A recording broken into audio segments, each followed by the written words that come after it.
지금 한국에서는 총선이 한창 준비되고 있습니다. 지역의 일꾼, 국민의 대표, 굉장히 중요한 선택의 시간입니다. 특별히 국가의 근간이 되는 법을 제정하는 입법기관인 국회를 구성하는 의원들을 뽑는 이 총선은 참으로 중요한 선택과 결정이 필요한 시간입니다. 이때 유권자들은 과연 어떠한 사람을 어떤 기준으로 선택을 하게 되는 것일까? 국가에서는 유권자들에게 공정한 판단을 할 수 있도록 여러 장치들을 제공하게 되는데, 이때 필수적으로 반드시 제공해야 되는 것이 바로 각 후보들의 객관적인 신상 정보입니다. 개인의 학력은 물론 이력까지, 그리고 심지어 가족관계와 세금 납부 기록까지, 그리고 재산의 규모와 그 형성 과정까지 최대한 합법적인 상황에서 가능한 한 각 후보에 대한 모든 정보들을 유권자들에게 아주 직관적으로 제공을 하게 됩니다. 거의 후보자 입장에서 본다면 자신의 인생이 송두리째 다 오픈된다라고 해도 과언이 아닌 것 같습니다. 이때 원하던 원하지 않던 각 후보들은 자신이 감추고 싶었던 약점들까지도 다 발각될 수밖에 없는 상황이 되죠.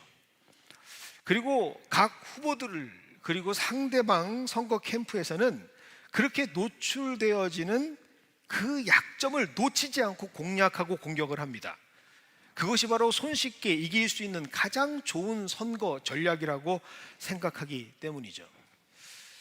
교회가 막 세워지던 기독교 초기에 우리 상황도 이와 다르지 않았습니다. 점점 예수의 복음이 확산되어지고 교회가 커지다 보니까 이것을 방해하려는 세력들이 생겨나죠. 특별히 예수님을 직접 십자가에 못 박았던 유대인들이 앞장을 섭니다.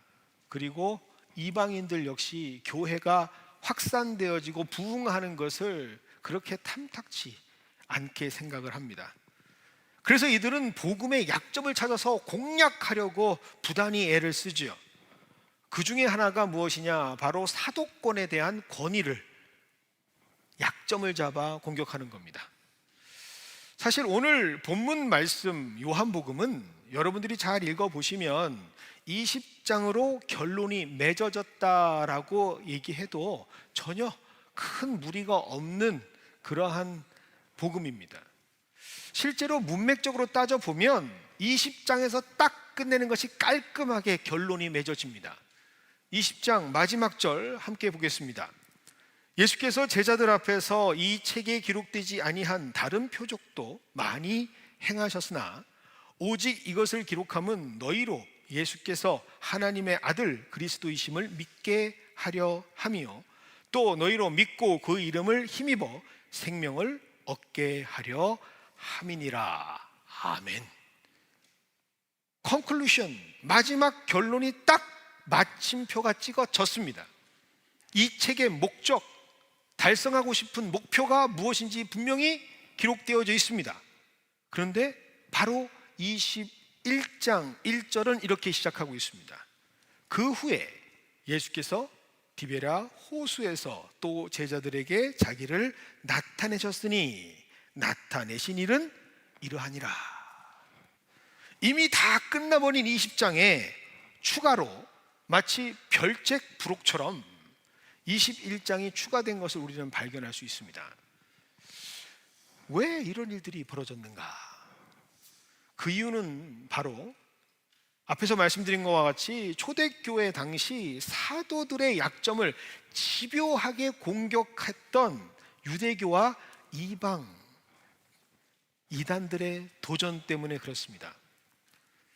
이때 교회를 이끌었던 수장이 바로 베드로입니다. 그런데 이 베드로는 공격당할 약점이 있었습니다. 어떻게 배신자가 교회를 이끌까? 어떻게 예수님을 3번이나 부인했던 그 죄인이 교회를 이끌 수 있단 말인가? 특별히 예수님도 정확하게 성경에 기록한 것만큼 이런 사람이 어떻게 교회를 이끌 수 있는가? 끊임없이 집요하게 베드로는 공격을 당할 수밖에 없었던 사실을. 그런데 그 공격을 당할 때 베드로는 어찌할 수가 없었습니다. 왜냐하면 그게 사실이니까요. 부정할 수 있는 그 어떤 보호장치가 없습니다. 그래서 하나님께서는 그 약점을 강점으로 바꾸시는, 완전히 상황을 역전시켜야 하는 전환점이 필요하다라는 걸 느끼셨죠. 그래서 하나님께서는 베드로가 스스로 풀지 못했던 이 고질적인 약점을 극복할 수 있도록 오늘 성경 말씀 요한복음 21장을 사도 요한을 통해서 기록하게 하신 겁니다. 그는 비록 부정한 사람이었고, 그는 예수를 부인했던 실패한 제자였지만, 그럼에도 불구하고 직접 제자를 찾아오셔서 회복시켜 주시는 예수님의 은혜가 바로 21장의 내용입니다. 이렇게 회복과 복권을 행하시는 분이, 그리고 부활하신 예수님이시다. 그리고 그가 제일 먼저 행했던 첫 사역이 바로 이 회복이었다라는 것을 정확하게 역사적으로 기록하고 있는 것이죠. 이러한 역사적 근거를 우리가 배경을 알면서 오늘 본문에 담겨진 내용들을 바라볼 때 진정 하나님께서 우리에게 원하시는 말씀의 진리를 파악할 수가 있습니다. 그것은 무엇이냐? 예수님은 세상과 다르다라는 이야기죠. 세상은 사람의 약점을 잡으면 그 약점을 가지고 끌어내려서 어떻게든 밟아 죽이려고 하지만, 우리 예수님은 약점을 발견해도 정죄하지 않으십니다. 오히려 그 약점을 품으시고 자기 것으로 만드신 후에 그것을 회복시켜서 다시 일어날 수 있는 그러한 은혜의 하나님이라는 사실을 알려주십니다. 누가복음 5장 32절에는 이렇게 예수님께서 분명히 선포하고 계십니다. 내가 의인을 부르러 온 것이 아니요 죄인을 불러 회개시키러 왔노라. 이것이 바로 예수님께서 이 땅에 오신 이유고, 부활 후에 예수님께서 행하셨던 가장 핵심적인 사역의 내용입니다. 그리고 오늘 우리는 이 부활 후 첫 주일에 과연 예수님께서는 그럼 어떻게 죄인을 회복시켜 주시는가? 예수님과 베드로의 대화를 통해서, 만남을 통해서 함께 알아가는 시간을 나누기 원합니다. 예수님께서 죄인을 회복시켜 주시는 원리, 예수님께서 죄인을 회복시켜 주시는 방법 잘 들으셔야 합니다. 예수님께서 선택하신 죄인을 회복시켜 주시는 가장 중요한 첫 단추는 바로 죄인의 상태를 정확하게 낱낱이 숨김없이 발각시켜 버리는 겁니다. 완전히 감출 것이 없도록 그의 믿음의 민낯을 정확하게 진단하셔서 드러내 보여주시는 것으로 예수님께서는 회복을 시작하십니다. 어떻게 이야기하면 좋을까? 예수님께서 죄인을 회복시킬 때 우리가 병원에 가는 것과 비슷한 방법이죠. 우리가 진단을 받기 위해서 엑스레이를 꽝 하고 찍으면 거기에 어떠한 병이 있는지 샅샅이 나오는 것처럼, 예수님께서는 가장 먼저 영적인 엑스레이로 우리의 모습을 조망하시고 드러내게 하십니다. 이것이 바로 오늘 본문에서 예수님께서 계속해서 베드로에게 질문하시는 이유죠. 본문 15절입니다. 그들이 조반 먹은 후에 예수께서 시몬 베드로에게 이르시되 요한의 아들 시몬아, 내가 이 사람들보다 나를 더 사랑하느냐? 베드로는요, 이미 예수님을 부인했다라고 하는 사실 때문에 힘들게 살아가고 있습니다. 트라우마죠. 심한 죄책감을 느끼며 살아가고 있습니다. 그런데 그런 그에게 내가 나를 사랑하느냐라고 묻는다. 그래서 심리학자들은 이 질문 자체가 베드로에게 굉장한 상처가 될 수 있다라고 하면서 예수의 폭력성을 발견할 수 있다라고까지 논문을 씁니다. 어쩌면 예수님께서 물으시는 이 질문은 베드로에게는 비난처럼 들릴 수도 있겠죠. 하지만 예수님께서는 그의 감정이나 상황을 전혀 배려하지 않는 것처럼 보입니다. 특별히 첫 질문 같은 경우는 그렇게 어려운 자존심 상하는 누군가와의 비교를 하면서 물으십니다. 베드로야, 내가 이 사람들보다 나를 더 사랑하느냐라고 말이죠. 여러분, 베드로는 이미 스스로 잘 알고 있습니다. 지금까지 자신이 어떻게 살아왔는지 부정할 수 없는 사실, 팩트가 있기 때문이죠. 마태복음 26장 33절입니다. 베드로가 대답하여 이르되 모두 주를 버릴지라도 나는 결코 버리지 않겠나이다. 베드로는 예수님께 이렇게 말했던 사람입니다. 예수님과 함께 단독으로 독대하면서 한 고백이 아니라 많은 제자들이 있고 사람들이 있는 자리에서 아주 당당하게 선언했던 말입니다. 모두 다 버릴지라도 나는 버리지 않겠습니다. 결코 나는 주를 떠나지 않겠습니다. 사랑하겠습니다 라고 했던 고백이죠. 그렇게 호언장담했던 자신, 그런데 정작 그의 실제의 모습은, 그가 예수님께 보였던 실제의 진실된 모습은 닭 울기 전 3번이나 예수님을 부인하던 모습이었습니다. 그런 자신에게 지금 예수님께서 묻고 있습니다. 요한의 아들 시몬아, 내가 나를 더 사랑하느냐? 아마도 베드로에게는 어차피 알고 있는 것이지만 이 수치스러움이 더 한번 확인되어지는 공개적인 저격이라고 느낄 수도 있습니다. 그런데 베드로는 그러한 마음을 내려놓고 진실하게 죄송하고 미안하고 송구한 마음을 예수님께 답변합니다. 주님, 그러하나이다. 내가 주님을 사랑하는 줄 주님께서 아시나이다. 그런데 이 답변을 보면서 어떤 이들은 말합니다. 이 베드로 이거 정신 못 차렸네. 이렇게 답변하면 안 되지. 사과를 했어야지.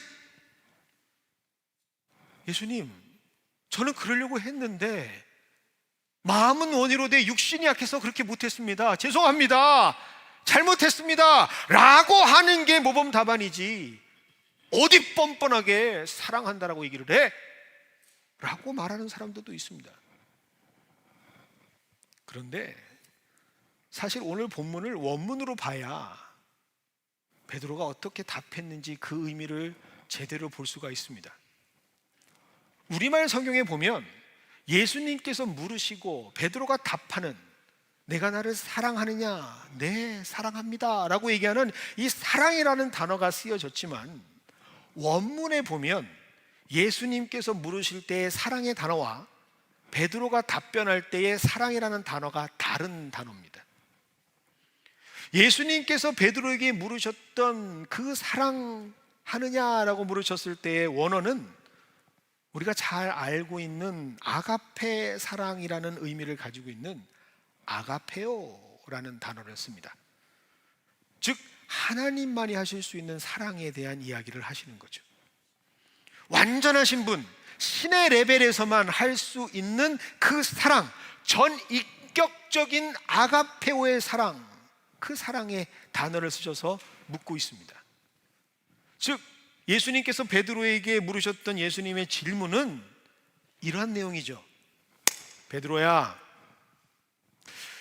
내가 너를 위해 모든 것을 다 희생하고 주었던 십자가에서 헌신한 그 사랑으로 너는 나를 사랑하고 있느냐라고 말이죠. 이때 베드로는 필레오라고 하는 사랑이라는 뜻을 가진 단어로 답변을 합니다. 필레오라고 하는 단어는 신의 레벨이 아니에요. 사람과 사람 사이에 사랑할 때 쓰는 단어가 필레오라는 단어입니다. 그래서 베드로의 답변을 들여다보면, 주님, 그렇게 주님께서 나를 사랑해 주시는 것만큼 내가 주님을 사랑할 수는 없습니다. 그러나 여전히 주님을 나는 인간된 모습으로 사랑합니다 라고 말하는 것이죠. 그 필레오라고 하는 단어를 선택함에 있어서 그 내용 안에는 그의 뉘우침과 예수님을 향한 미안함이 다 포함된 고백이라 볼 수 있습니다. 예수님, 나는 겁쟁이였고, 나는 비겁자였고, 나는 배신자였고, 나는 밤새 수고를 해도 그저 빈 그물을 걷어 올릴 수밖에 없는 그렇게 망가져버린 사람입니다. 그런 사람이 어떻게 주님께서 보여주신 사랑으로 사랑할 수 있겠습니까? 라고 하는 겸손한 모습처럼 그렇게 예수님께 고백했던 거죠. 예수님, 나 진짜 예수님을 그렇게 예수님처럼 사랑하고 싶었는데 실제 내 모습은 그게 안 됩니다. 죄송합니다 라는 마음을 가지고 필레오라고 답했던 겁니다. 그런데 예수님께서는 여기에서 멈추지 않으시고 또 다시 한번 질문을 하십니다. 그게 16절의 말씀입니다. 또 두 번째 이르시되 요한의 아들 시몬아, 내가 나를 사랑하느냐. 처음 질문과는 좀 다르죠. 이 사람들보다 나를 더 사랑하느냐라고 하는 비교급이 빠집니다. 그런데 오히려 그 빠진 질문이 더 깊은 의미를 가지고 있습니다. 다른 사람들과 비교하는 게 아니라 너 자신은, 정말 너는 나를, 너 자신을 사랑하는 것보다 더 사랑하느냐라는 의미를 갖고 있는 거죠. 그런데 이 질문을 예수님께서 하실 때도 예수님은 아가페오라는 단어를 사용하셔서 질문을 하십니다. 너가 사랑하는, 너 스스로를 사랑하는 그 사랑만큼, 그 사랑보다 더한 사랑을, 나를 사랑하느냐라고 말이죠. 근데 이때도 베드로는요, 필레오라고 답합니다. 여전히 미안하고 송구한 마음을 담아서 예수님께서 원하시는 수준은 아니지만 그래도 나는 주님을 사랑합니다 라고 고백해요. 그런데 여기에서 멈출 법한데 예수님께서는 다시 한번 질문을 하십니다. 한 번 더. 좀 어떻게 보면 집요하다라고 느낄 정도로 질문을 하시고 있는 겁니다. 그렇게 두 번씩이나 무안을 주셨으면 이제 그만해도 될 텐데 베드로 입장에서는 참 처절해지는 질문을 받는 겁니다. 마치 베드로, 너 나 3번 부인했지? 나도 똑같이 되갚아 줄 거야. 나도 3번 너한테 물어볼 거야. 이렇게 오해할 정도로 예수님께서는 멈추지 않고 똑같은 질문을 또 한 번 베드로에게 던지십니다. 그것이 바로 17절의 말씀이죠. 세 번째 이르시되 요한의 아들 시몬아, 내가 나를 사랑하느냐. 이때 예수님께서는 두 번의 질문에서 사용하셨던 아가페오라는 단어를 쓰지 않고 베드로가 예수님께 했던 필레오라는 단어를 차용하셔서 그 단어로 물으십니다. 정말 네가 인간들끼리 사랑하는 그 필레오의 정도의 사랑의 수준으로 나를 사랑하기는 하니? 라는 질문이죠. 예수님께서는 무서울 정도로 몰아치고 계십니다. 지금 베드로를 코너에 몰아놓고 계속해서 그를 압박하고 계시는 거죠. 그래서일까 베드로는 이전에 보여줬던 두 번의 반응과는 전혀 다른 모습을 반응하게 됩니다.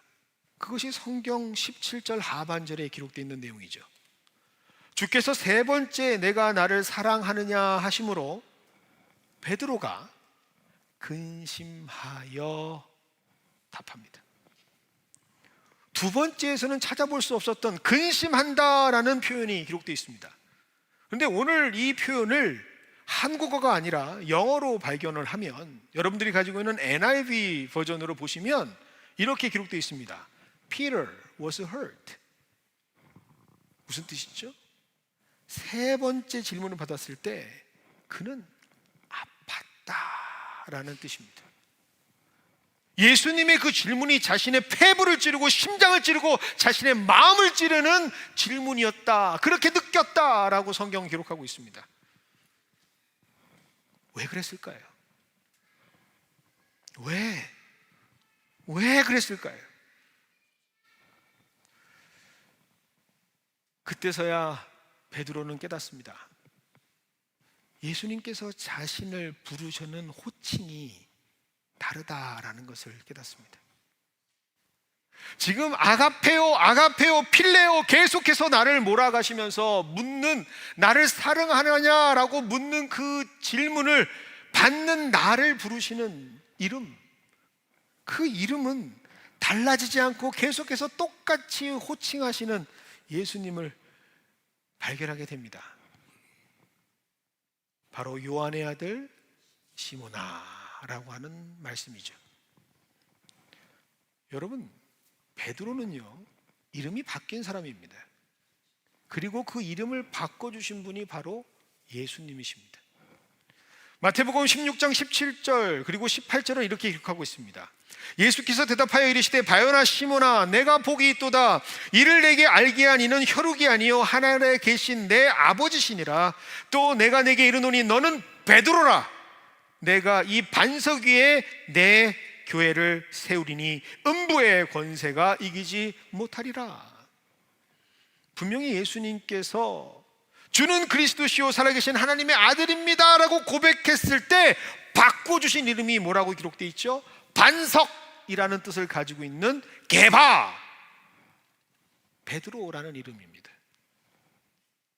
그런데 그 이름으로 우리를, 자신을 부르지 않으세요. 요한의 아들 시몬아라고 부르시죠. 마치 자신이 이미 반석 같지 않았던 것을 깨닫기 원하시는 것처럼, 부족하디 부족한 자신의 모습이 그저 발각되기를 의도하시는 것처럼 예수님께서는 철저하게 바꿔주신 이름으로 그를 부르시는 것이 아니라 그 전에 인간적으로 살아왔던 모습을, 그 이름을 불러주십니다. 바요나 시모나라고 부르지 아니하시고, 게바 베드로라고 부르지 아니하시고, 요한의 아들 시모나라고 부르십니다. 그때서야 비로소 베드로는 깨닫죠. 내가 주님을 사랑한다라고 말하고 있지만 나는 절대로 예수님을 사랑할 수 있는 사람이 아니구나. 예수님께서도 이 사실을 베드로가 깨닫기를 원하고 계셨습니다. 지금 베드로가 자랑스럽게, 아니 미안한 마음으로, 아니 진심을 가지고 사랑한다라고 말하고 있지만 그가 말하고 있는 그 사랑의 정체가 무엇인지 예수님께서는 분명히 보여주고 싶었던 거죠. 비록 자신은 진심이라고 얘기하고 있지만 절대로 사람의 노력과 사람의 의지로는 예수님을 사랑할 수 없다라는 사실을 예수님께서는 베드로에게 알려주시고 싶었던 겁니다. 마치 우리들이 말하고 있는 우리들의 사랑처럼 말입니다. 여러분, 우리 모두 다 부모님들 사랑한다라고 말하지 않습니까? 우리 모두 다 부모님을 사랑해야 한다라는 거 다 알고 있지 않습니까? 그런데 정말 사랑하고 계십니까? 우리가 누군가에게 인생을 걸 수 있는 말 한마디, 사랑합니다라는 고백입니다. 지금 나와 함께하고 있는 내 배우자, 내가 절대적인 신뢰를 가지고 고백했던 말 한마디, 사랑합니다. 그런데 여러분들 그렇게 사랑하고 계십니까? 나랑 똑 닮은, 부정할래야 부정할 수 없는 나의 DNA를 그대로 가지고 있는 내 사랑하는 자녀들에게 우리는 말하죠. 아빠가 사랑해, 엄마가 사랑해, 사랑할 거야, 끝까지 사랑할 거야, 사랑해야지, 사랑해야만 해. 그런데 우리의 삶 가운데 진짜 사랑하고 계십니까? 진심으로 소망하고 바라고 있지만 진짜 사랑 맞습니까? 마주하는 현실 앞에서 늘 무너지고 늘 바뀌고 완전하게 이룰 수 없는 사랑이 바로 우리가 가지고 있는 사랑의 실체입니다. 예수님은 베드로가 그 사랑이 온전치 않고 그 사랑으로는 절대로 예수님을 사랑할 수 없다라고 하는 그의 영적인 민낯을 꽝 하고 고발해 주시고 있는 것이죠. 요한일서 4장 10절은 이렇게 기록하고 있습니다. 사랑은 여기 있으니 우리가 하나님을 사랑한 것이 아니요 하나님이 우리를 사랑하사 우리 죄를 속하기 위하여 화목제물로 그 아들을 보내셨습니다. 우리가 예수를 사랑한다라고 말하지만, 그렇게 우리가 고백하는 것처럼 보이지만, 그렇게 사랑합니까? 라고 물으면서 답변을 요청하고 있고 그렇게 사람들을 인커리지 하지만 성경은 분명하게 말하고 있습니다. 우리가 예수를 사랑하는 것은 불가능하다라고 말이죠.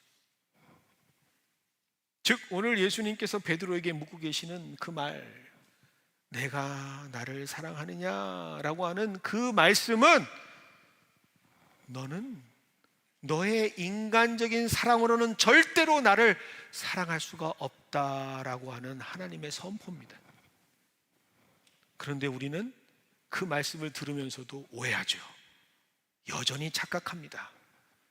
내가 예수를 사랑할 수 있다라고 말이죠.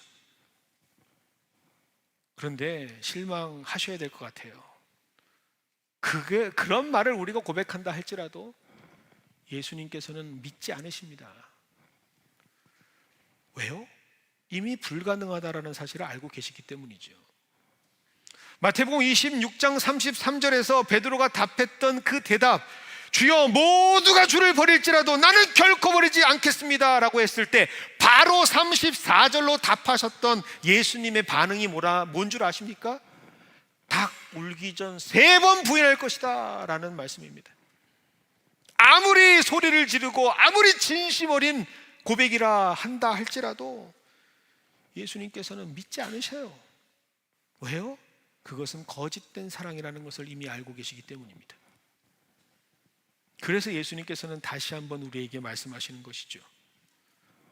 우리의 이 거짓된 모습, 우리의 본질이 드러나야, 밑바닥이 드러나야 바닥을 그친 그 자리에서 새롭게 시작할 수 있다라고 말이죠. 그런데 우리는 여전히 그 바닥이 들통나지 않으려고 합니다. 그 대표적인 예가 바로 오늘 말씀의 주인공 베드로였던 거죠. 여전히 우리는 예수님을 사랑할 수 있다라고 생각합니다. 그리고 내가 그것을 내 삶에서 증거해내겠어 라고 말합니다. 그런데 오늘 말씀 분명히 말씀드립니다. 그 사랑으로 예수님 사랑할 수 없습니다. 오히려 내가 사랑한다라는 것을 보여주겠어 라고 하는 것은 내 의고 하나님 앞에 내 교만입니다. 그것은 사랑이 아닙니다. 예수님께서는 그것을 알려주시고 싶었던 거죠. 그러한 인간적인 모습들이 싹 비워져야만 완전히 오염되어졌던 골마 터져버린 그 고름과 같은 인간의 의지적 사랑이 완전히 환부가 도려져야만 새살이 돋아날 수 있다라고 말이죠. 그것이 바로 오늘 예수님께서 베드로에게 물으셨던 진위, 진짜 의미라는 사실입니다. 예수님께서 죄인을 회복시켜 주시는 방법은 철저한 죄인의 상태를 고발하시고 부정할 수 없는 그 민낯이 드러나게 하신 후에 밑바닥이 다 드러난 그 사람에게 인간의 사랑이 아닌 하나님의 차원에서의 사랑을 허락해 주십니다. 하나님의 사랑의 연고를 발라주시는 거죠. 그래야만 그 예수 그리스도의 사랑으로 우리는 하나님을 진정 사랑할 수 있게 되는 겁니다. 성도가 오직 예수를 사랑할 수 있는 유일한 힘은 예수님께서 나를 사랑해 주시는 그 사랑의 힘으로 용서받고 회복할 수 있는 것이지, 우리의 의지로 절대로 예수 그리스도를 사랑할 수 있는 존재가 우리가 아니라는 사실을 꼭 기억하시는 우리 모두가 되기를 원합니다. 목회를 하다 보면 가장 많이 접하게 되는 것이 바로 죽음이라는 겁니다. 그런데 참 아이러니하게도 이 죽음이라는 자리에서 진짜 사랑을 발견할 때가 많습니다. 지금도 생각나는 한 가정의 장례식이 있습니다. 누구의 장례식인가? 아주 유명한 분의 장례식이었어요. 온 교우들이 다 알고 있는 아주 유명한 뿌리 깊은 유교주의 사상을 주입하고 계시는, 그게 전통이라고 생각해서 그렇게 며느리를 못 살게 굴었던 시어머니의 장례식이었습니다. 사실 솔직히 말하면 뒤에서 다들 박수를 치며 너무 잘됐다라고 얘기할 정도로 모든 교인들이 다 아는 그런 못된 시어머니의 장례식이었습니다. 며느리가 권사님이신데 얼마나 시집살이를 고되게 하고 고되게 하는지, 정말로 교회에 오는 것이 정말 가슴 졸이면서 와야 하고요, 예배 중간에 전화를 받고 안절부절하다가 어쩔 수 없이 뒷문으로 살짝 나가야 되는 상황들을 교인 모두가 다 알게 되는, 정말 그렇게 신앙생활을 방해했던 못된 시어머니의 장례식이었습니다. 그런데 그때 그 며느리는, 그 권사님은 상상하지도 못했던 모습을 보여주셨습니다. 저 장례식 한켠에 구퉁이에 앉아서 가슴을 치며 울고 있습니다. 내가 더 잘 모셨어야 했는데, 내가 더 사랑했어야 됐는데, 내가 더 섬겼어야 했는데, 내가 더 사랑해드렸어야 했는데, 그걸 못해서 우리 어머니가 구원받지 못하고 가셨다라고 가슴을 치며 그렇게 괴로워하고 있던 권사님의 모습을 지금도 저는 기억합니다. 여러분, 이게 진짜 사랑 아닐까요? 내 사랑을 인정받는 사랑이 아니라 주고 줘도 모자라고 더 주고 싶어서 어쩔 줄 모르는 예수 그리스도의 사랑. 진짜 사랑은 그래서 당당하게 말하는 사랑이 아닙니다. 진짜 사랑은 삶에서 드러날 수밖에 없는 진실과 진심의 사랑. 아무리 감추려고 해도 그 빛이 너무 커서 그 무엇도 덮을 수 없는 예수 그리스도의 사랑만이 진정한 사랑이라는 것을 깨닫는 우리 모두가 되기를 원합니다. 바로 우리를 향하신 모든 것을 다 쏟아버리시고 우리를 살리신 십자가의 사랑이죠. 그 사랑으로 예수님께서는 오늘 베드로에게 찾아오신 겁니다. 그리고 우리에게 찾아오셨습니다. 베드로에게 조반을 준비하시며 물으셨던 그 질문처럼 오늘 예수님께서는 우리 연합교회에 주의 식탁, 성찬을 준비하시고 우리에게 묻고 계십니다. 베드로에게 물었던 그 질문을 똑같이 묻고 계십니다. 너는 나를 사랑하느냐? 너는 나를 사랑하느냐? 너는 나를 사랑하느냐? 비록 예수님을 부인하고 예수님을 십자가에 못 박았던 죄인이라도 다시 찾아와서 회복시켜 주시기 원하셨던 그 사랑을 느끼시는 오늘 이 시간이 되기를 원합니다. 예수님께서 우리를 위해 찢기시고 뜯기시고 흘리셨던 그 사랑의 떡과 잔을 함께 받으면서 그 사랑을 다시 한번 회복하는 우리 모두가 되시기를 주님의 이름으로 축원드립니다.